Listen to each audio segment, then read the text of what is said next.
अस्सलाम वालेकुम, आप देख रहे हैं होराइजन न्यूज एचडी। खबर शामिल करते हैं। साहिवाल से deputy commissioner Mohammad Uwais Malik charge संभालते ही शहरियों को साफ सुथरा माहौल फराहम करने के लिए मुतहर्रिक। डिप्टी कमिश्नर का अलग सुबह तक 2 घंटे शहर का तफसीली दौरा। चीफ ऑफिसर म्यूनिसिपल कॉरपोरेशन को 24 घंटे में शहर चमकाने का टास्क दे दिया। मुख्तलिफ इलाकों में सफाई के सूरत-ए-हाल और सैनिटरी स्टाफ की हाजिरियां चेक की। एडीसीआर आसम सलीम और असिस्टेंट कमिश्नर सरमद हुसैन हमरा थे। मोहम्मदपुर रोड पर गंदगी के ढेर और कॉलेज चौक पर खुला गटर देखकर अजहार बरहमी। मुतअद्दिद साइट्स पर अमला सफाई की गैर हाजिरी पर कारपोरेशन हुक्काम की सरजनिश। अच्छा काम करने वालों को शाबाश।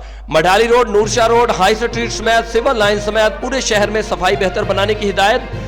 टिम्बर मार्केट पर सड़क ब्लॉक होने का नोटिस। ट्रैफिक पुलिस को जिम्मेदारों के चालान करने का हुक्म। लोकल गवर्नमेंट्स को सफाई ऑपरेशन में गफलत पर सख्त कार्रवाई के लिए तैयार रहने का इंदिया। सफाई के काम में गफलत पर जीरो टॉलरेंस पॉलिसी अपनाई जाएगी। डिप्टी कमिश्नर, शहर की बंद सीवरेज लाइनें खोलने के लिए हंगामी बुनियादों पर काम किया जाए। Mohammad Uwais Malik, deputy commissioner, Sahiwal. Report Amar Suhail, city reporter, Sahiwal, horizon news HD, Pakistan. मजीद खबरों और अपडेट्स के लिए हमारे यूट्यूब चैनल को सब्सक्राइब करें, बेल आइकॉन को प्रेस कर दें और हमारे फेसबुक पेज को लाइक कीजिए।